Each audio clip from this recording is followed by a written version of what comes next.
Hello.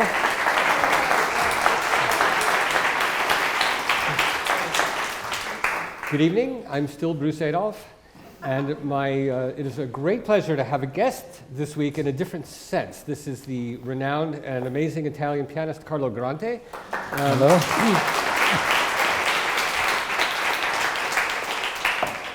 Some of you may have heard Carlo premiere my Chopin Dreams about a week and a half ago in Tully Hall 2 weeks ago or something, and if you didn't, that's really, you have to leave. But no, it's okay.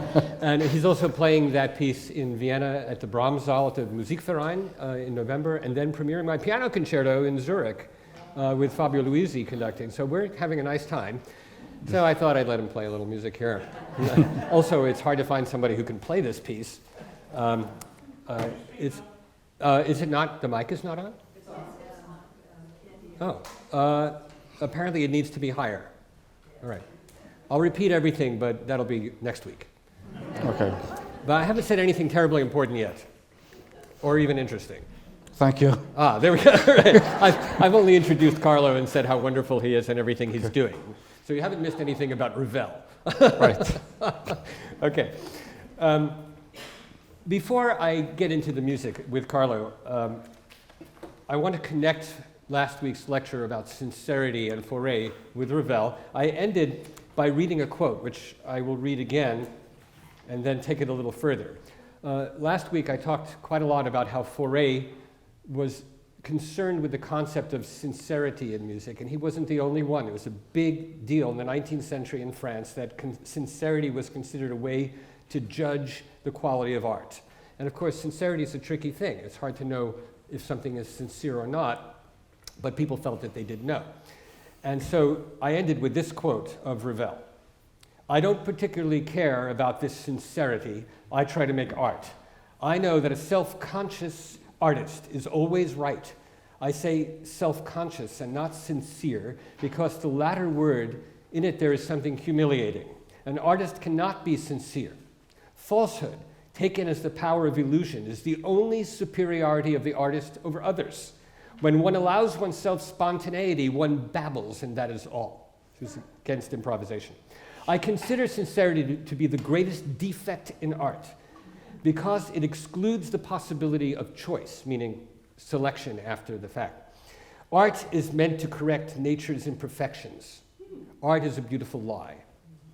Now, first, before I deal with that a little further, Fauré was Ravel's teacher. And we have, and it's easy to find if you want a copy of this, Fauré's notes about Ravel as a student. And what's interesting is that Ravel was at the Conservatoire for a while and left. He quit, partly because he was expelled from the fugue class. I mean, that can only happen two places in the world, Paris and at Juilliard in the 70s when David Diamond was teaching. But that's another story. But he was expelled and he came back because when Fauré became the head of the conservatory, he wanted to come to his class. So he was a student of Fauré when Ravel was in his 20s, from age 20 to 25. And when he was 25, Fauré wrote this assessment. "Ravel is a good student, very good, hardworking, punctual, musical nature very taken with innovation, and he has a disarming sincerity." You see what you want to see. Now, here's another quote of Ravel. This won't be all quotes, but these are important, and then we can get going. Ravel wrote in a letter, "I am sometimes credited with opinions which appear very paradoxical concerning the falsity of art and the dangers of sincerity. The fact is, I refuse simply and absolutely to confound the conscience of an artist, which is one thing, with his sincerity, which is another. Sincerity is of no value unless one's conscience helps to make it apparent. This conscience compels us to turn ourselves into good craftsmen. My objective, therefore, is technical perfection. I can strive unceasingly to this end, since I am certain of never being able to attain it. The important thing is to get nearer to it all the time. Art, no doubt, has other effects, but the artist, in my opinion, should have no other aim." Now, I can explain this not biologically, but almost. It's family. It's a family thing. A family thing. Ravel's father was an engineer and an inventor. Inventors can't give you a device that doesn't work and say, but I'm so sincere about this.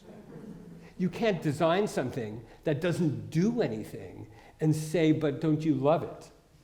So that's what he grew up with. In fact, his father was a very important inventor in a small area, but he was one of the first people to experiment with motors in cars. He was a really major guy.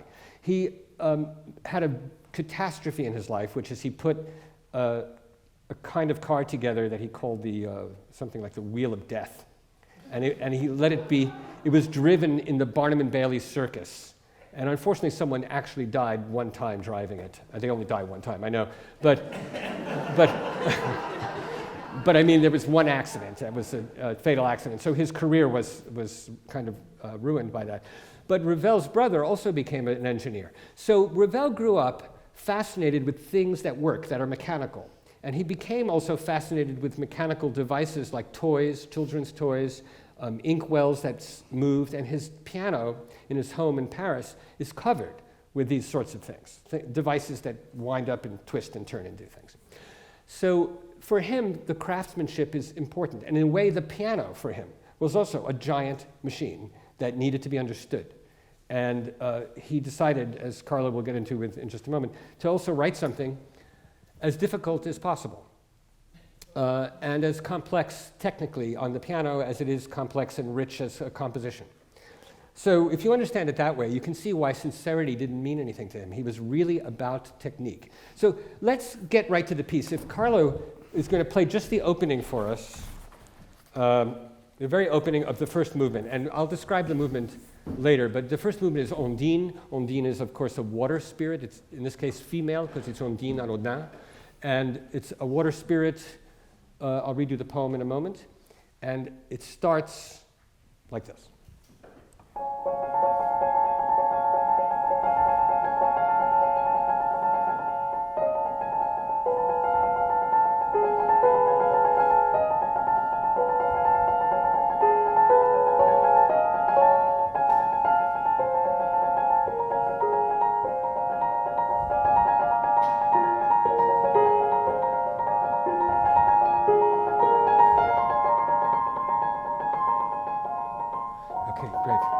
Thank you. Now, this is already extremely unusual. That opening gesture is a murmuring, and it's ambiguous. I'm going to go to the piano for just a moment, and you will get, Carlo is going to play the entire piece, all three movements at the end. So therefore, until that point, I can be abusive. So the very opening, that sound, is ambiguous harmonically, because if it were this, for example, we'd be in a major key. This chord, you expect it to be the key, which it is, but this note doesn't fit in that key, so we're already in a weird world. And the first note of the melody is a ninth. Now, I'm going to take a moment to say something about that. Here's the chord. Now, I know I do this a lot, but that's a good way to learn things. 1, 3, 5, you skip every other note. 1, 2, 3, 4, 5, 7, 9. So there's the ninth. And that ninth then moves into a mode. We're in a mode. It doesn't do this. It's a mysterious world. It's hard to know what key is this? What mode is this? Now, as a listener, you don't think that, but you feel it. You're feeling ambiguity and a lack of definition, as opposed to something clear, like, you know. But even if he did this,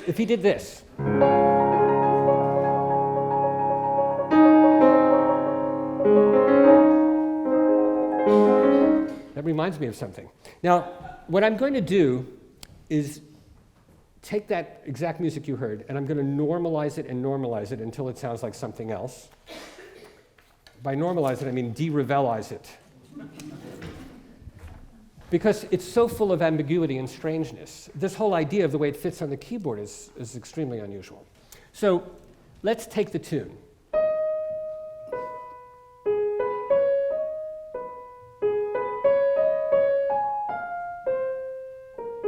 this note is an alteration of this note, which we have, then it becomes, so he's already in two modes. Let's make it one mode, which is more normal. We'll just make it major.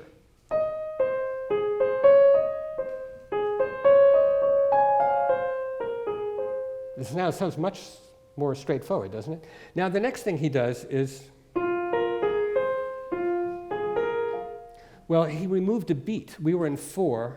All of a sudden we're in 3. He says 1, 2, 3, 4, 1, 2, 3, 4, 1, 2, 3, 1. So we have a beat removed. I don't know if you've ever had a beat removed, but they can't be put back. Okay. Well, maybe now they can be put back. Okay, so what I've done though, and then the tune, by the way, the tune sort of stops and goes into another area floating up into a high register. So if I take this tune and make it into the standard structure of a melody, which means to first of all, the 3/4 bar will become 4/4. So everything's in 4, everything's in major, it doesn't switch modes on you, and I'm going to stabilize the ending by making it what you would expect.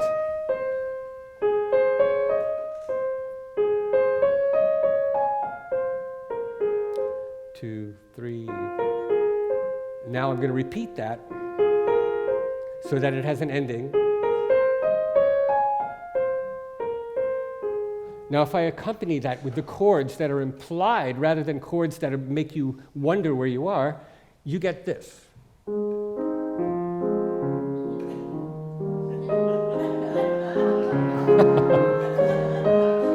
It's amazing.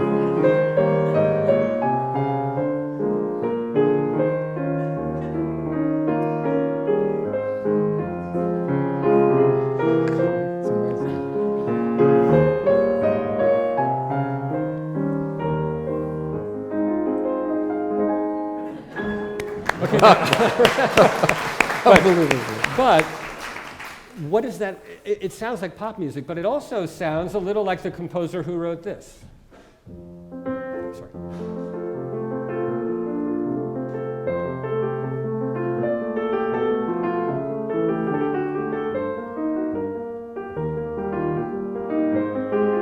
That's Fauré. So there is a similar, Fauré's melodies, not his complex music like we heard last week, but his melodies, and they're literally called mélodie. It's like Lied, it's a song. A lot of them are on the verge of popular music sounding. They're more sophisticated in terms of harmonic daring and personality. Maybe I shouldn't say personality, harmonic personality. But Ravel goes much further in every way because he takes an influence of the complexity of harmony from Debussy and the chromaticism that he learned from Fauré, and he gives it its own magic, which has to do with the mechanics, just what he says, trying to find a mechanical way, a perfection of technique. Now, let's take this a little bit further and then we'll hear some more music. I know what we should do. I can see how long this is going to take. So why don't you play the passage, this thing, when it goes,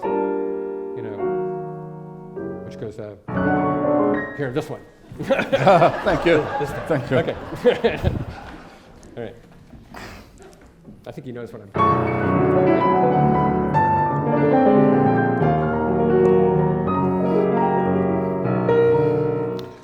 Right. How about going from, just take it a little further. Just from here, maybe through. Okay, Yeah. just.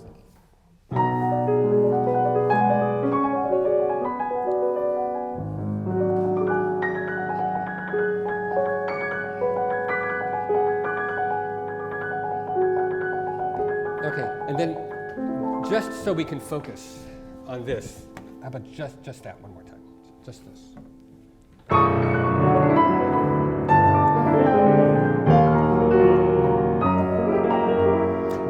Okay, now, this is amazing piano writing. Harmonically, it's also very interesting, but it's so complex on the keyboard that it's hard to tell what is happening harmonically. Now, I'm going to do a quick discussion of that. And actually what's interesting is I found an analysis of this by Messiaen, by Olivier Messiaen. I didn't see anything in the analysis that I hadn't already seen, except seeing what Messiaen emphasizes shows that he was obsessed with Ravel, and that he spent a lot of time looking at rhythmic things, which became his own language. But for example, he does make an interesting point about what you just heard. The chords are simply these chords.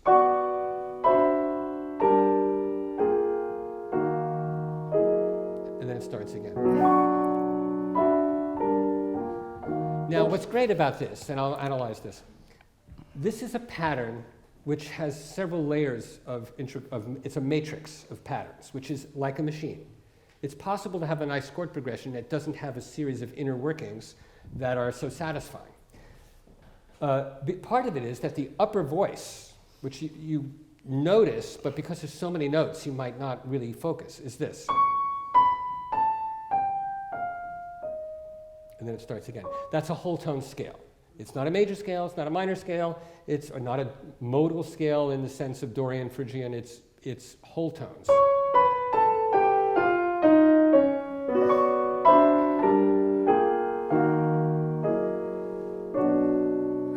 Whole tones harmonized in a way that only Ravel, with the possible exception of Debussy, would do.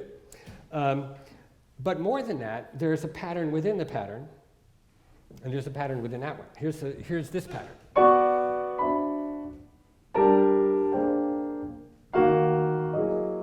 And that pattern consists of one of his favorite chords. He has a lot of favorite chords. And by the way, here, a composer who's talking about technique, the perfection of technique, and he also talks about beauty. And he says, not sincerity and not truth, he says somewhere else. It's not about truth, it's about beauty. And he says, truth has to do with reason, beauty has to do with perfection of craft. And he gets some of this idea from Edgar Allan Poe, who wrote a famous treatise on how to write The Raven, in case you needed to write The Raven. But what he does here is he takes his favorite chord as a ninth chord, but it's a particular one. Here's a minor chord. Here's the seventh, which he does not use here. And here's the ninth. 1, 3, 5, 7's missing, 9. And basically, these are all ninth chords. But they also move in a pattern, and this one drops down a fifth and a fifth. So there's a pattern of moving up a minor third, being in a key that then modulates, does it again, and it modulates, and it does it again. So there's a modulation pattern, there's a structural consistency, and there's a whole tone scale on the top. And what you hear is this huge swirl of notes. So why, if there's just a swirl of notes representing Ondine in the water, does it have to be so detailed and specific? Because that's the perfection of craft. He could have taken lots of chords and done this, but by using a pattern that is so integrated and that has mathematical qualities and that has symmetry, it satisfies his craving for technical perfection.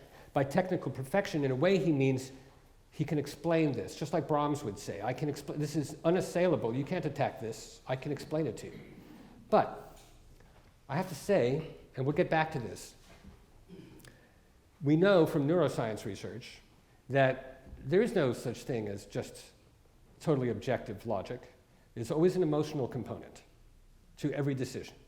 Antonio Damasio, who first wrote about this in Descartes' Error, but now it's become commonplace, that you can't even decide whether to eat or not, or to stand up or sit down, or to do the next thing you're going to do without some little emotional aspect. And people who have had brain damage where they don't have emotional qualities, but they can still do math and still do logic, they can't make any decisions because you need emotion.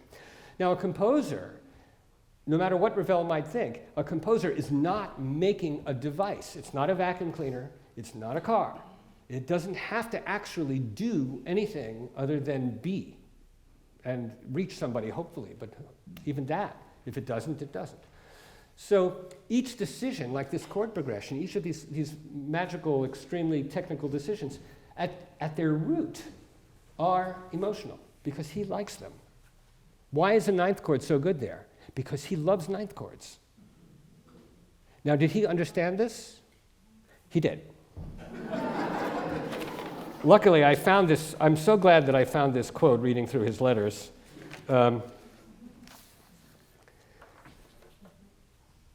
This is Ravel. When the first stroke of a work has been written and the process of elimination begun, I've decided not to use this, I'll use that, The severe effort towards perfection proceeds by means almost intangible, seemingly directed by currents of inner forces so intimate and intricate in character as to defy all analysis. Real art, I repeat, is not to be recognized by definitions or revealed by analysis. We sense its manifestations and we feel its presence. It is apprehended in no other way. It's the same guy. So he's totally right. He knows that it's his taste, it's the music he grew up with, it's the music he loves, it's emotional to make these decisions. But once he's making those decisions, they have a logic. And that logic, beginning at an illogical point, once the logic emerges, it's unassailable. Okay, so maybe just to make a point with this movement, we have to tell the story a little bit of Ondine, don't we? Yeah. So I just want to make sure we get to everything. We will. Okay. Ondine is a water spirit, and you can find the poem on your phone. It's published everywhere. I was going to read it. I'll just read a little bit of it because it really takes time to read this entire thing. But basically, these poems, which are quite remarkable, inspired each of these movements, and they are very pictorial, programmatic things. And so Ondine is coming out of the water and speaking to this mortal man, and the first paragraph, she says, "Listen, listen, it is I, it is Ondine who brushes drops of water on the resonant panes of your windows, lit by the gloomy rays of the moon." This goes on, and skipping quite a bit because it's just beautiful imagery, but moving along. "Her song murmured, she beseeched me to accept her ring on my finger." Now it's being told by him. "To be the husband of Ondine, to visit her in her palace and be the king of the lakes. And as I was replying to her that I loved a mortal, sullen and spiteful, she wept some tears, uttered a burst of laughter, and vanished in a shower that streamed white down the length of my blue-stained glass windows." Now, everything is in the music. The waves, and waves are good for music, let's face it. Especially piano music. Yeah. Can you give us a few highlights? Let's do a couple of waves, and how about... But let's do this end. Bruce, I was actually thinking about that ninth chord Yes. that Ravel likes so much. I think there is an illustrious precedent. Liszt. Oh, precedent, yes. Precedent. Yeah, yeah. An example, Liszt, Le Jeu de la Ville Yeah, yeah. Same C sharp. Yes, yes. Well, the ninth chord, once the ninth chord emerges, but go ahead.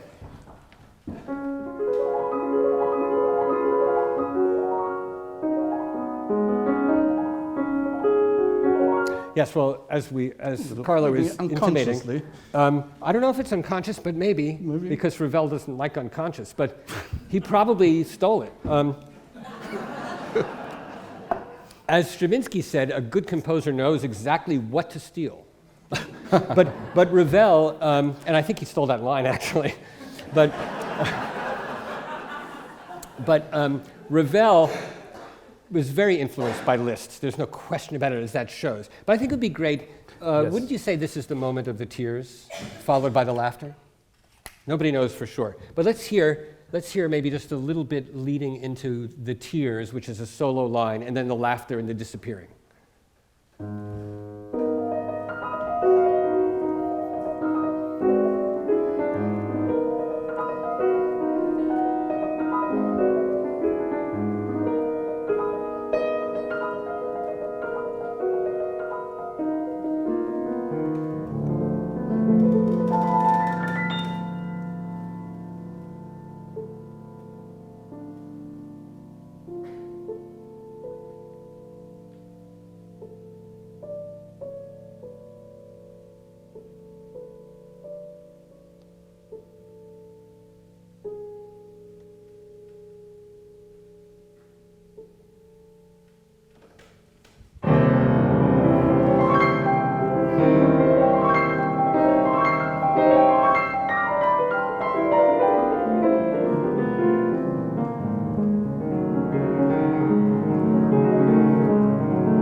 Now, did you notice, probably, thank you, Carlo, the chord at the end, which is actually on this page, the chord at the end, this thing is the chord that we started, right? It's the same thing, which is a major chord with that added minor sixth, which is, if it were in a key, it wouldn't be the key we're in, it would be this key.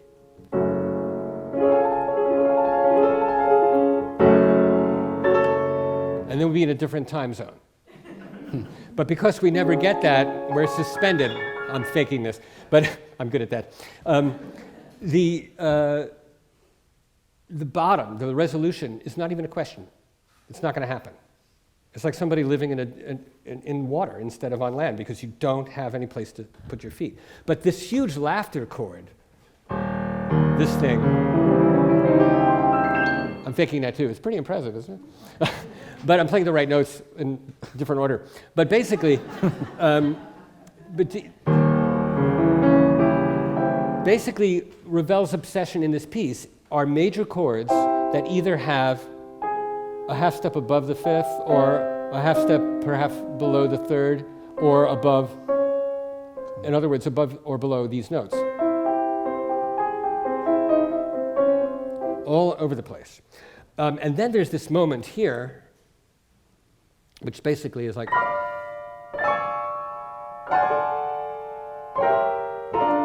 oops. It's major chords in the right hand. And in the left hand, it looks like diminished chords. But really all it is, if you put it together, is a major chord and, or let's start here, major chord with a note above the root of that chord. So each time it's a major chord with a note above.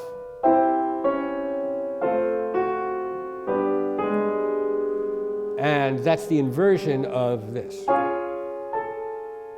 Okay, so it's a perfect balance. So her laughter is an exact, numerically strict inversion of the murmuring that is the structure of the piece. So he feels good about that too, I'm sure, or he felt good about it.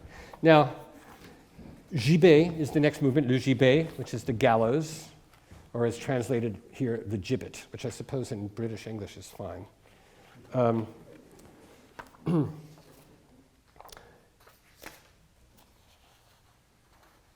This is a slow, substantial movement, and we're going to just touch on it a little bit, although Carlo will play the entire thing. One of the remarkable things about this, of course, if you know the piece, is that it has the bells, like a church bell, representing perhaps a graveyard or the tolling of the death of, in fact, that's in the poem, the tolling of the gallows throughout. It never stops. So when you think about it, when you listen, if you think about somebody playing it, it's really complex because that rhythm in the bells stays there the entire time while a piano piece is being played around it. And why don't you play some of that so we get an idea?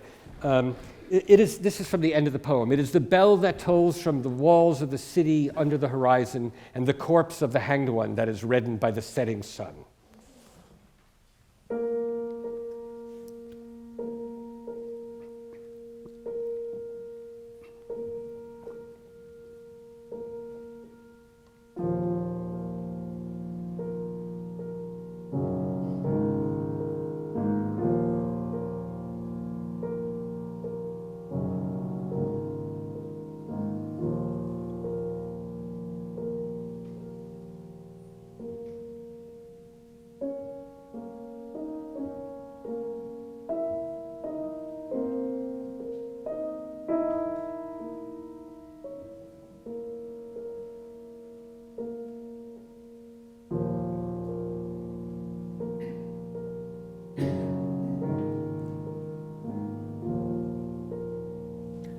Thank you. And let's go to near the end then I can discuss that harmony. Like let's say from here, maybe to the end. That's quite a lot, but maybe up to around here somewhere. Yes.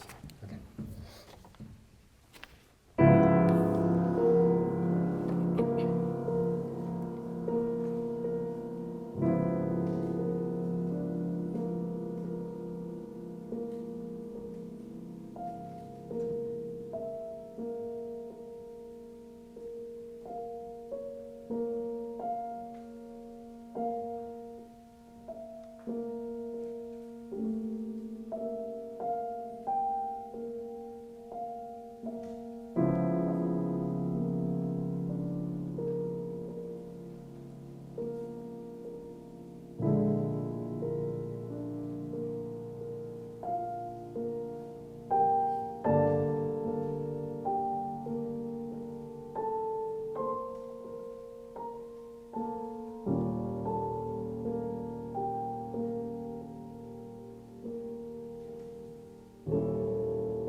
Thank you. Now, beautiful.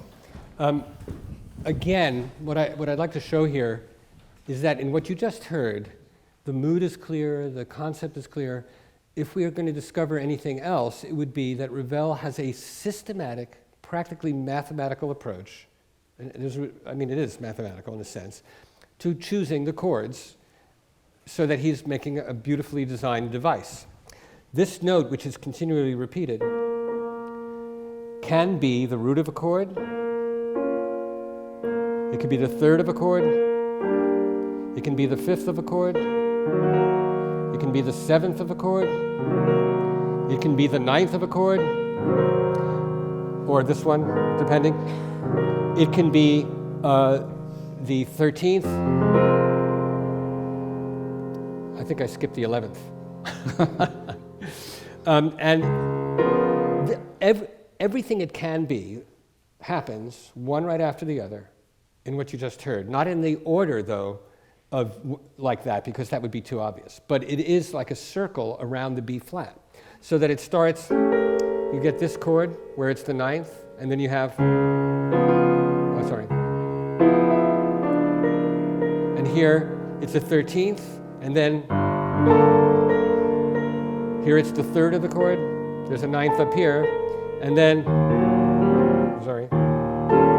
here it's the fifth, and then here it's the seventh, and then it's the 11th, and then finally, at the end, it's the root. So again, did he have to do that? Well, he had an inner compunction for things to be as perfect as they can be. So perhaps, we don't know how many versions he wrote of this, because there are very few sketches of his music. He destroyed almost everything. There are theories about that. Probably he destroyed it, though, because he wanted nobody to see the thought process, or because he didn't like mess, which he really didn't like. He liked order. So he didn't want people to see messed up papers or scratched out. In fact, when Ravel made a mistake copying something over, if it's one note, copied the whole thing over again. This is ink and paper, right? This is before computers, just in case. I went through that transition. All the composers of my generation wrote for years on paper with a pen or a pencil. Then all of a sudden we had computers. And the younger composers only had computers. So they don't know what it's like to copy something over and then write a piano version of it and then write all the parts out. And they just don't know. And then to walk through the snow for paper. Anyway, I forgot what it's like too, actually. So, moving on, that's another example, to the last movement, Scarbo, which is the most dramatic. And then before you play it, I'm going to ask you to say pianistic things about this, about whatever your thoughts are on the whole piece. Yes. So prepare to say something about the entire work, about playing the piano and all that. So Scarbo is full of repeated notes, which I'm going to ask Carlo to talk about where that comes from and something about that. There are things in the last movement, Scarbo, which, by the way, Scarbo is an evil little gnomey dwarf that comes in night and scratches on things and makes a mess and has a sword and messes up your drapes and stuff like that. Very nasty. You probably have seen one. For example, from the Tales of Hoffmann, the first quote, "He looked under the bed, in the chimney, in the cupboard, nobody. He could not understand how he got in or how he escaped." That's what they're like. Turn on the light, you might get one. Okay, how often have I seen and heard him, Scarbo, when at midnight the moon glitters in the sky like a silver shield on an azure banner strewn with golden bees. It's much better in French, which I have right here, but I'm not going to read it. And then, at the end, "But soon his body becomes blue, translucent like the wax of a candle. His face pales like the wax of a candle end, and suddenly he is extinguished." And of course, these things that can be music, waves, something becoming translucent, which means from thick to a thinner texture and then disappearing, those you can do. So everything that you can do in music, Ravel does. And it's great to have a reason, it's wonderful. Scarbo, this whole thing, all three movements, would be great if we didn't know what the program was. But we might even be able to figure it out to a certain extent. That's, we'll never know. But you could, if you teach, if anybody has a music appreciation class, you could go to your class, make sure they don't know this piece, play it for them, and ask them to describe what they think is happening, and see how close it gets. You never know. I did it with a piece once, and it's shocking. You just can't believe how close, especially if they're music students, how close they'll get if they want to be right, which is the worst reason, but still. Okay, so the opening of Scarbo, I'll play just the highlights, but this little thing, what was that? Did you hear that? That's what that's like, you know. All right. There are lots of silences in this piece, in the last movement. The silences are notated precisely, and they're always just, they make you feel like maybe I'm dreaming this whole piece. No, I guess I'm not, when it comes back in. Then, one of the things that Ravel does was very interesting to Messiaen. He has this passage, actually maybe you have to play this little thing here. Just from here to there. Or maybe play the opening, up to here, the first page. Okay. At your service. This is, yes. Right, okay. It's a privilege. I heard you.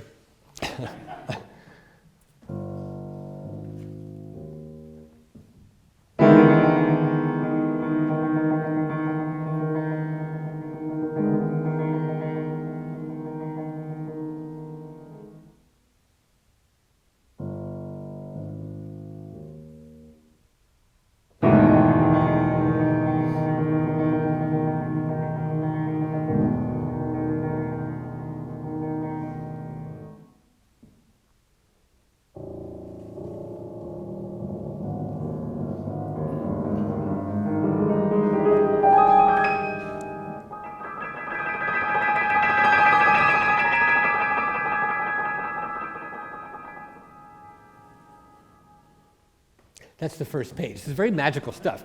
Thank you.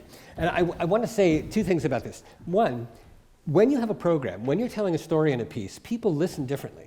So when you hear that, you know it's Scarbo. And oh, that's great. But if you don't know what it is, and you just go to a concert, and somebody does that, you say, this is dissonant music. And I don't know why it has to be. You know, it's a big problem. And then you tell someone why, even if it's not true, and they go, oh, I see, oh, it's fabulous. Okay. But then this thing, which happens,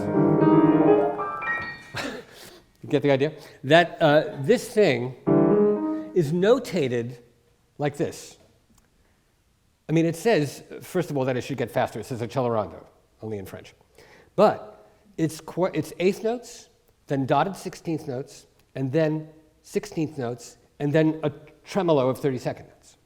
So even though Ravel writes that it should get faster, he notates it so that it will actually get faster if you didn't notice that he wrote get faster.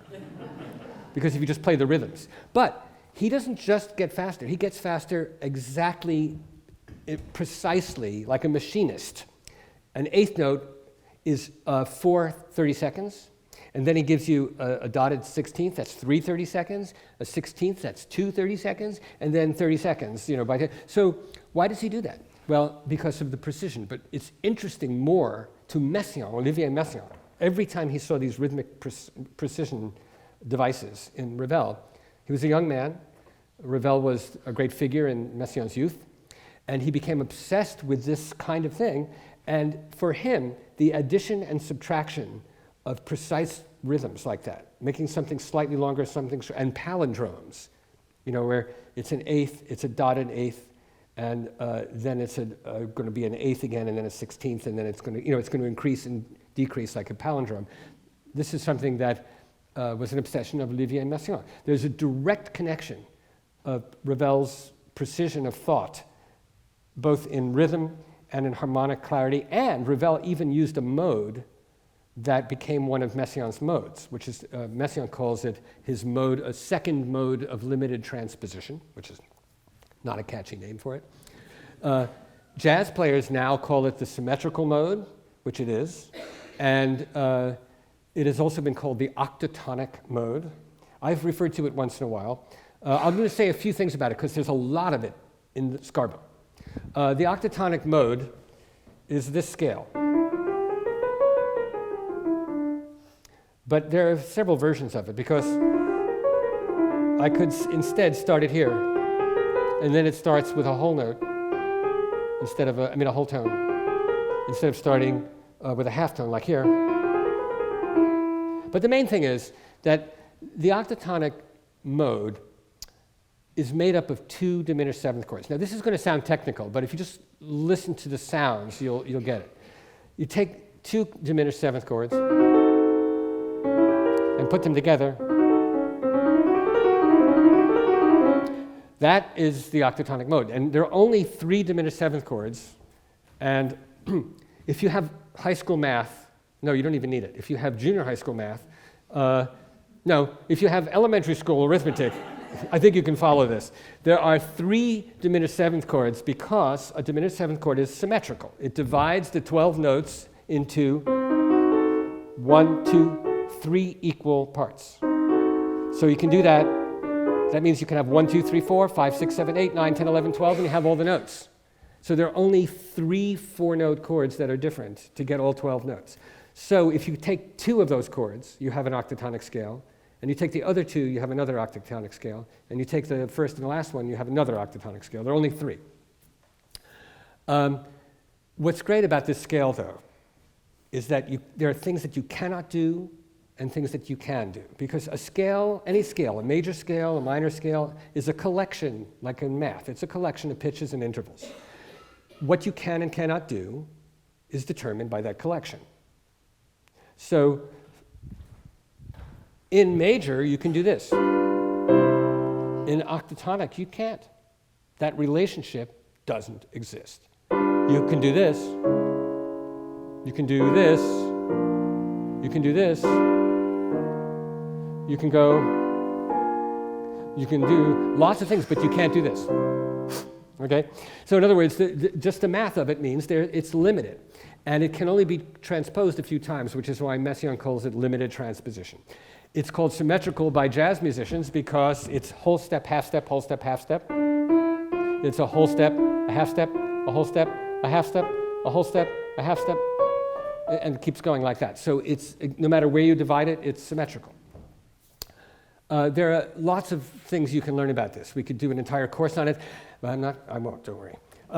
But it started to emerge in the music of Liszt without consciousness, but he uses things that are like it.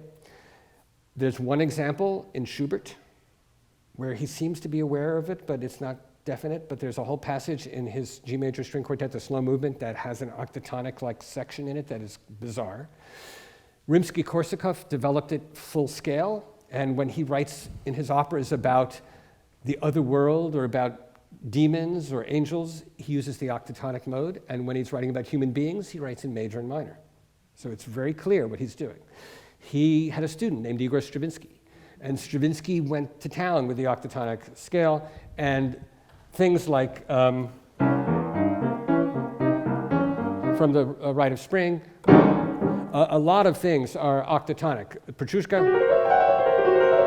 that relationship is octatonic.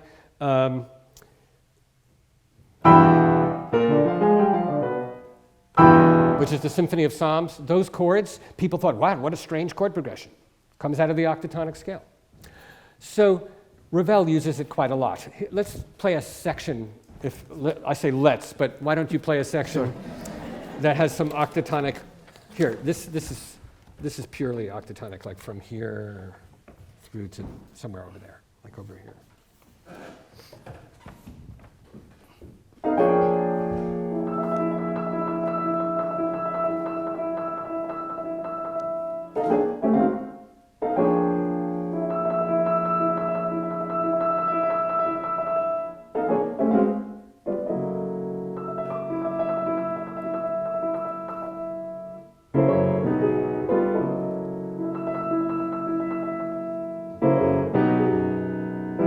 Right, so all of those mysterious chords, they come out of octatonicism. So Ravel was right on top of that, which very few people of his time were doing that yet. It's with such clarity and mathematical precision and knowing, not going accidentally away from it.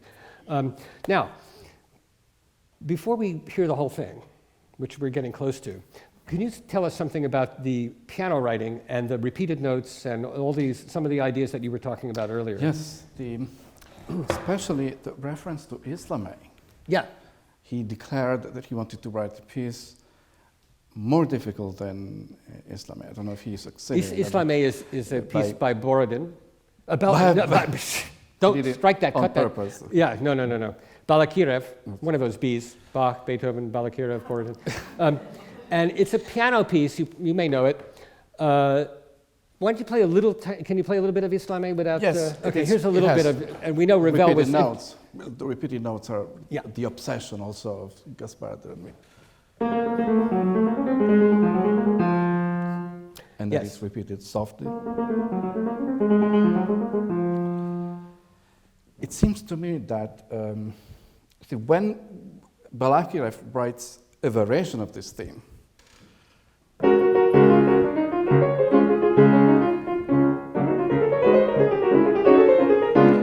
he does something that Ravel also does in the beginning of Scarbo.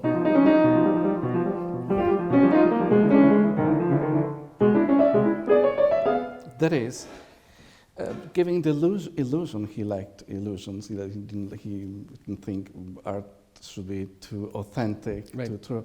The illusion of playing a theme with the theme's own notes without actually playing them. Mm-hmm. You don't find the Islamic theme notes here. See, they are ghosted. You sort of infer them, and that's exactly what he does here.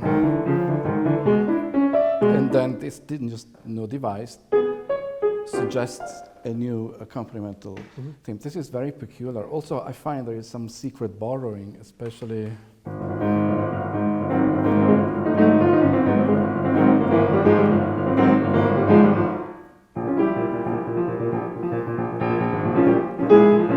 So sometimes pianistic devices that are meant to be just subordinate to inventiveness, they suggest solutions, innovation, and even themes. Yeah, because so Ravel has the what theme. You just heard there. Whereas Balakirev is only suggesting a lower neighbor note. He has this syncopated note. So these are very occult devices that probably a pianist is more interested in because they pose difficulty. Well, it's very interesting though, just to make sure that was clear, Carlo was going back and forth between Islame of Balakirev and that's okay, and the Ravel, but the idea that both composers shape the melody without actually playing the tune, and you hear it, but you're not actually hearing the melody. It's actually a great pianistic thing. You can't really do it so well on any other instrument as the piano. And you actually were playing without pedal, but when you play the piece, there's much more blurring and much more coloristic qualities, which I'm glad you didn't do it just now because we wouldn't be able to catch it, I don't think. Is there another spot that you wanted to mention? This was the main thing, really. It's interesting to point out this repeated note obsession. Mm-hmm. I'm sure you've heard of Maurice Lucy, this important scholar that lived Belgium, not French, but he used this new term for repeated notes when they are not fast. He called them temporal repetitions, répétition temporale. That is, when in a melody the note is repeated, to distinguish it from the repeated notes. Of course, here the repeated notes that Ravel uses in Scarbo have a Spanish origin. The guitar, what they call the tremulo, which is not. Maybe give us a little bit of the Spanish music, because he loved Spain. It was very much part of his whole image of composition, because he was Basque, and as people say about him, he didn't really have any Basque influence growing up, but as he got older, his childhood seems to have changed. And this sounds very.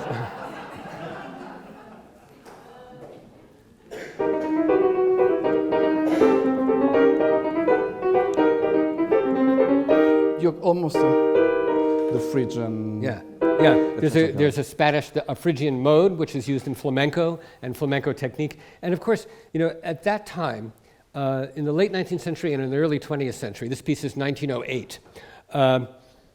Actually, Messiaen was born in 1908, so that's interesting. He was born when this piece was written. There must be some connection. Exoticism in France often just meant Spain. It's not that far. but that was enough, you know. Yes. People were so captivated by it, and he felt so special and close because he had been born in Basque country. Yes. So the piece starts with repeated notes. Yeah. It has a repeated note, which becomes really the ostinato. And again, and this becomes the theme. Yeah, It's weird, yeah. connection. And another thing, let me just show one more thing about this piece before we hear it. You noticed we were talking about a half step above, or there's a chord with a note above. You get so many of this, of the second. There's one spot in the piece where it's quite intense. Maybe you should play this one little thing here, where it goes. Oh, yes. This little thing. Now, before you do, Sure.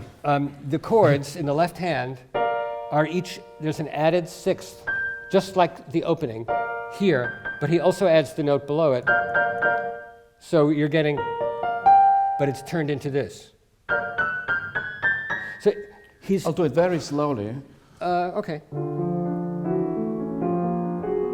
and then in tempo.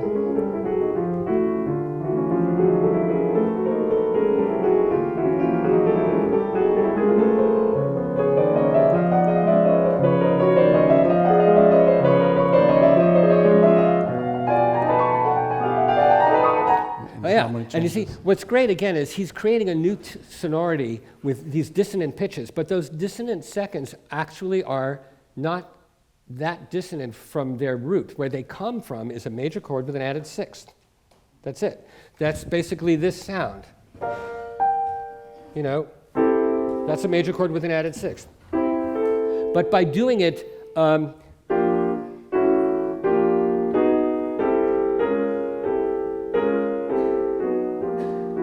in parallel, we get an unusual sound. Now, this is one last technical thing that this is really worth understanding. Parallel harmony is an invention of basically the late 19th century, although you can find it earlier, but it exists also in the Renaissance. But we never count these things all at once because there's no straight line. But it comes back in a new way in the 19th century, and it's very big in France, and it's brought to a very high peak of use by both Debussy and Ravel. Parallel harmony, I'll explain it two ways, musically, and then I'll give you a metaphor. All of this is parallel. I could keep going if I want to, because parallel means to take a chord structure and just move it from place to place, parallel planes. So if I take a dominant ninth chord, and I can play dominant ninths all over the place.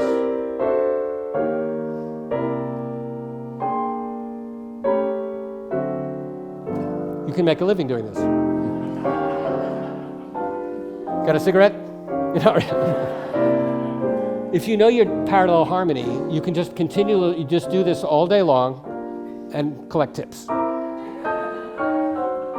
It's good for talking to people while playing in a. Okay. Now, what makes parallel harmony so special? Aside from, it works, by the way. It's great keyboard, but it's another instrument that it's great on, which is a guitar. Because if you play a bar chord on the guitar and you just slide up and slide down, those are all parallel because it's the same structure sliding up and down. The metaphor I'll give you is an apartment building. Within one apartment, you have functioning harmony. In other words, you have chords in a key that relate to each other. A tonic, a dominant, a subdominant, a relative minor. They all have a purpose. In an apartment, you have a kitchen and a bedroom and a bathroom and a living room, and each room has a name, and we know what that room is for. You would not want an apartment that was 6 kitchens and that's it. But if you had a fireman's pole and could slide down all the kitchens, that would be parallel harmony. Because you'd be on each floor, always in the kitchen. Okay, now, before Carlo plays the entire piece, before we hear the whole piece, just listen to this for a moment. What do you think of these harmonies?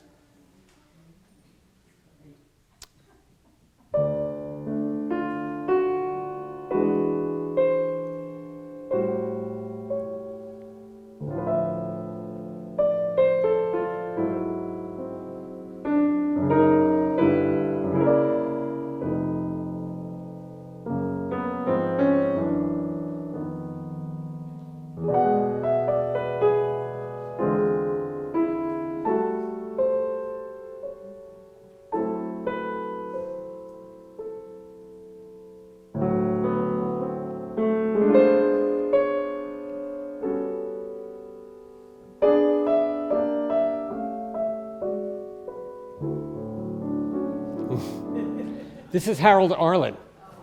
Wow. This is note for note. I didn't do anything, but I just left out some of the melody here and there. That's chords written by Harold Arlen. It's called The Morning After. Probably the morning after he heard Gaspard.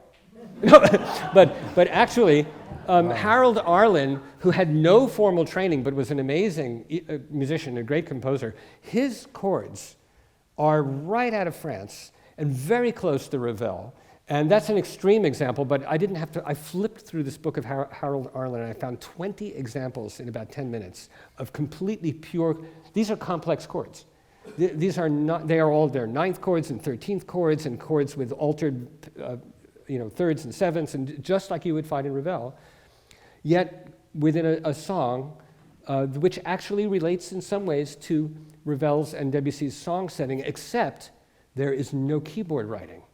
It's just the chords and the melody, and the person is supposed to improvise, which Ravel abhorred.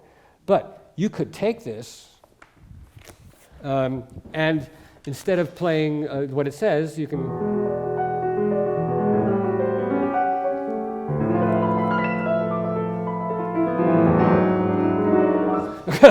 But anyway, the idea is that the keyboard writing is a big part of the personality of these composers. And the harmony, which is so essential to Ravel and Debussy, was brought to America mostly by Gershwin. And then most people copied it, watered it down. But Harold Arlen actually spiced it up. How he got to do that, I cannot find anyone who knows the answer to why. He didn't train with anyone, didn't study with anybody, he had a great ear. And I suppose that he just was relentlessly detailed. And I think my theory is because his songs are often so sophisticated, that's why he's not as famous as some other people. Okay. They're just much harder to follow. All right, are we ready for after all this? Okay. I don't know, how can you play the piano after all this? Try. Yeah, okay, it's time to hear all three movements. Can we do it? Yeah, I think so. Ready? Yes. Goodbye. All right. Gaspard de la Nuit.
Bravo. Do we have the CDs? Huh? Do we Yes. have CDs? Okay, bravo. Thank you.